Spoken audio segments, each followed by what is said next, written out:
Hey guys, welcome to this exciting episode, and today myself and Teresa, we will share with you why buy Canberra and why don't buy Canberra. Okay, so why we are sharing about Canberra is personally both of us stay in Canberra. He used to stay in Canberra and I am still staying in Canberra. So for the last 6 years when I'm staying in the project called Visionaire, it's a compact size 3-bedder, it's about 850 square feet. In today's terms, sometimes people will say that it's a 2+ study layout. Yeah. But what I find that it was very efficient is that when people step into this particular unit, right, because it's an open concept kitchen, people always wonder like, hey, how come the 900+ square feet 3-bedders, right, doesn't look visually bigger than the 850 square feet. So there are many interesting layouts where some are efficient than the other. So for yourself, like maybe you'd like to share with them like where you're staying and in terms of the project, don't tell me your unit number. Yeah, of course, definitely. Okay, so for me, I'm staying at the project just right beside Visionaire. It's called the Brownstone. So we have also a lot of different kind of layouts from 2-bedders all the way to 5-bedders.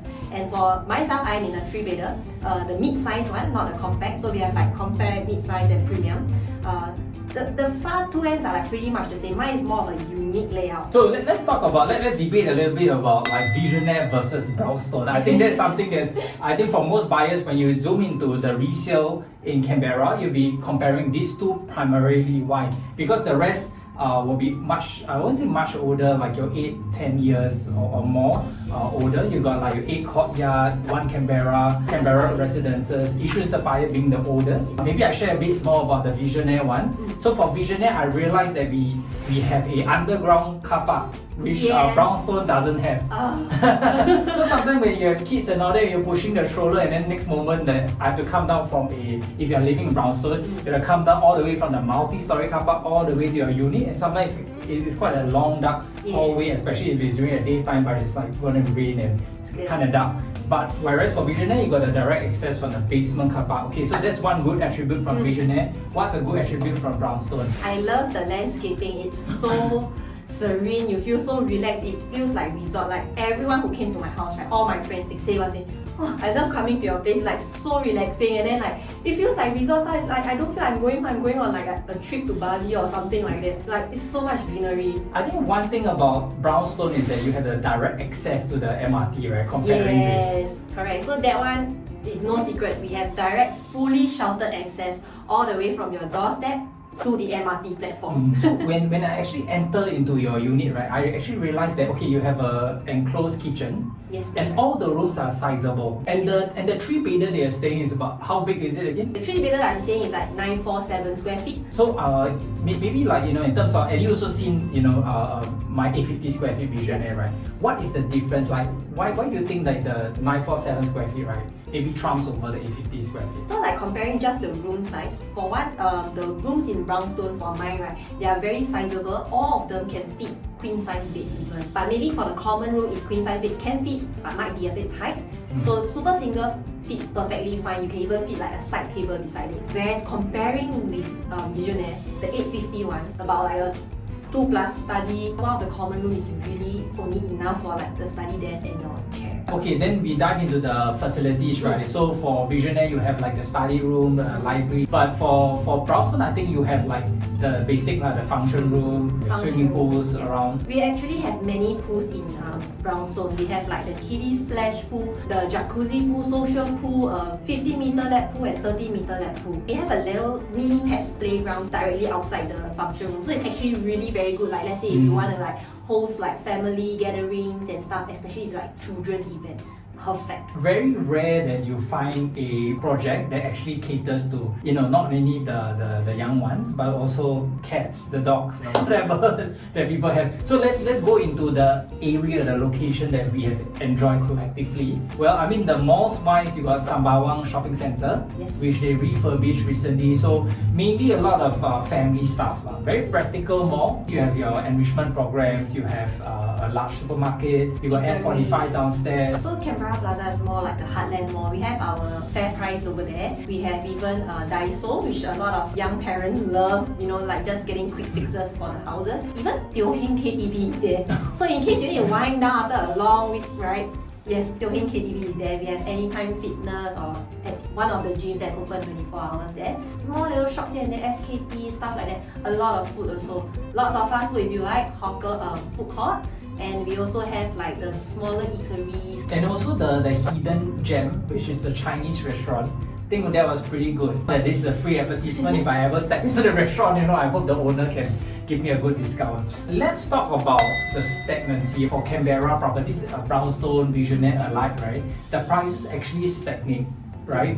Especially once after we MOP. Why do you think that this is the situation? So how I look at it, right? Most new projects, once they hit MOP, right? I feel like it's pretty a normal kind of trend. Because like, a lot of people will buy into a new project first, and then once MOP, think like, I need more space. Because sometimes some come with families, some they buy a smaller compact size. So like, as the family grow, they need more space, then generally they will, upon MOP can sell, they will sell. But usually that happens in like the first 1 to 1.5 years, less than 2 years. The transactions were more or less like, finalize, try to like stop, and that's when the prices start to stagnate because all the movers have already moved. So one of the things that I realized about Canberra, like for example, if you drive and then you have to go all the way, you cut through either from CTE and then you cut into Lentor Avenue and then down from Khatib, the multiple traffic lights, and you finally reach Canberra, right? That is a real long, slow journey. But something's coming up, right? What's coming up? Okay, so like currently they are developing the North-South corridor, which actually helps us to link directly to the CBD even quicker than having to go through like your Khatib, then Lentor, then CTE, or even you go to the Seletar Dam that way out. Yeah, so for drivers, right, to give you a clearer context, is that from Brownstone and Visionaire, it's about three traffic lights, and then you will reach to the North-South corridor. So that will take you under 30 minutes into CBD. It's freaking crazy. It's like something that people would enjoy. And when the connectivity increase, you solve this objection for buyers, right? Then the floodgates will open. And then obviously you got your new ECs that's coming up. You got Provence, you got Park Canberra, that will be MOP, and they also bought something at a higher price. And eventually when they want to sell, they also will mirror with a market price at that time. So I just want to share with you this price point. Let's see the three things.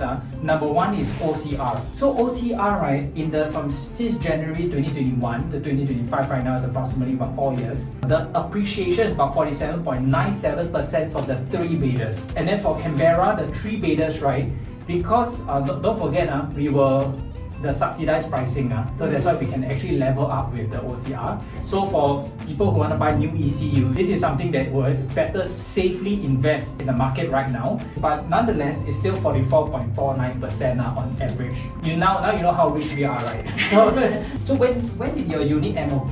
Towards the end of 2022, maybe like October, November. Some of them they took keys earlier so right. So Visionaire is about 6 months after that approximately. Basically, there is a stagnancy the moment the MOP happened. I think because of the large supply, I think Teresa already touched on that. And then also the major objection, which is the bottleneck coming in and out of Canberra. So that accessibility in future will be covered by the North-South corridor. So the thing is right now, if let's say we go towards the new launch, that set a new bench price, right? So about 40+% was being sold on the first day preview at Canberra Crescent. So Teresa, could you share a little bit more? How much did they, actually sold? So for Canberra Crescent residences, right, they actually got sold 60.9%. That's pretty much for OCR project new launch, right? Basically, what I'm seeing the average right now for Canberra Crescent, right, is actually 1949 PSF. The resale right now, right, at the highest, which I believe is places where just TOP, which is Water Gardens, is about 1,700 plus PSF. And then from where I used to be and where Teresa is right now at Brownstone is about 1,481 PSF. Some even transacted about 1,005, but we talk about the average. So, meaning to say that the new benchmark price for Canberra, it's up for the taking because people already transact the 1949 and increasingly more. Then places like the Water Gardens, Visionaire, Brownstone, right, they will naturally follow suit. So this is something, and with the more support price of the new EC coming in, right, I think this is now or never. Because if you go other places, I think quite hard to find a young condo that is near the MRT, near the mall, have future developments like North-South corridor. Quite hard to find this price really. It's actually quite developed now, for the whole of Canberra is really emerging and slowly developing over the years.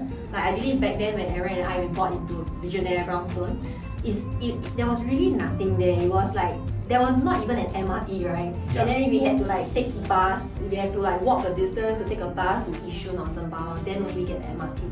But I believe you and I, we might have saw the future back then. You know what? The MRT is going to be there. Things are going to get better. And true enough, you see, like even the public housing, they are building non-stop. You know, like everyone is like happy and where they are. So which is pretty amazing. Yeah, and also for water gardens, right? If you're going, if you want something like just TOP and then you don't have to do much renovation, it's all done up for you, right? They actually, once they built the new Canberra Vista, which is the new HDB flats, right? I think many happy owners will be moving in after the long wait. Then there will be a cut through the blocks, which will take water gardens walking distance to the MRT, right? Down by several minutes. And then it becomes like, I think within 5 minutes you should be reached the Canberra MRT already. And if you look about the livability, right, I like to picture Punggol as a success story of developing into a developed and still developing area, right? You can see even Punggol, who doesn't have like strong, good schools, right? I mean, Sengkang and Nanqiao, but for Punggol, the prices, right, whether it's the EC or the HDB, right, it constantly, you know, have that elevation. And what you want as a homeowner sometimes, right, is that you buy something that is on the lower affordability, so it gives you a longer holding period. That's right. And you can buy as big as you can, so that your family will enjoy it, you know, and then you don't have any rush to sell. And when you look back, when all these thing has been developed, right, then this is the moment. But the only problem is that a lot of people, they want right now, right? If you want an instant, yes, it will still continue.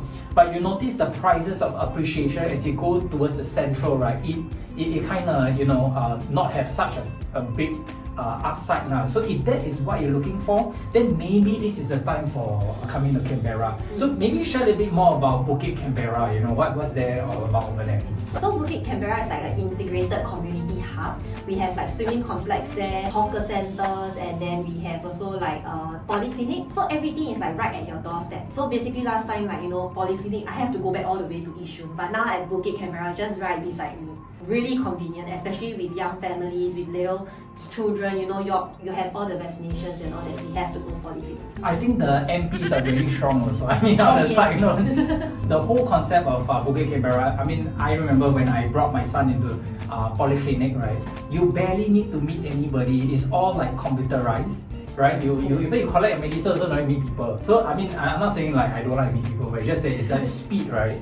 There's a lot of speed into this, so your queue gets shorter, you know, it moves faster. One more thing is that if you like to go to the beach, right, Sembawang beach is very underrated actually. There's actually a nice colonial restaurant that you can actually go and check it out, nice walks, you got dog runs over there. I mean, but they're going to move the shipyard from the beach area and then, you know, maybe hopefully change it in the waterfront kind of area, like what you see in the waterfront setting at maybe like Punggol Way, that kind of thing.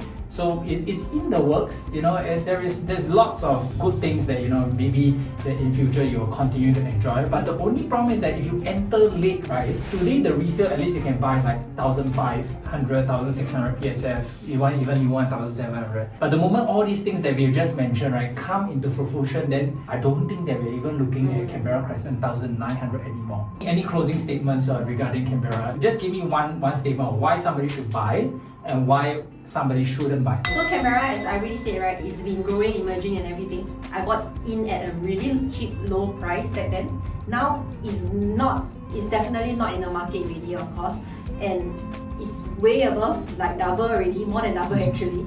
So if you still don't hop on to now, well, it's still emerging. Imagine when the whole entire like Canberra is like fully developed already. The price is just gonna be that high, you know. You won't be able to look back and like, I missed the boat, you know, I should have like bought like 5 years ago, like maybe even right now at this point of time when you are looking at this video, like, nah, maybe I'll wait 2 more years. But let me tell you, 2 more years later, things are going to change again. So many things has been happening. So people should buy because it's of good value at this current point.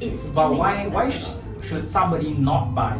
Everybody like to say, Canberra, you stay so ulu wow, still ask bring passport go your house like this. They always like to share with that, like joke with that. Well, I mean, if you are someone who has own goals and, you know, like maybe you have not bought into like, you know, the north-south corridor yet, because it's not here yet. I mean, it's understandable that people cannot buy it right now. Yeah. So it's nothing that we can find a fault with, right? So if you can't buy it now and you cannot accept the commute and stuff like that. So if somebody who doesn't mind to buy a smaller unit for the same price for the location, then you shouldn't buy Canberra. So for my end, then you should buy Canberra because of the livability. The cost of living, everything is going higher, right? For Canberra, right, you have a short window that you are able to enjoy the very, very heartland hawker centers. You are about 15 minutes away from the causeway.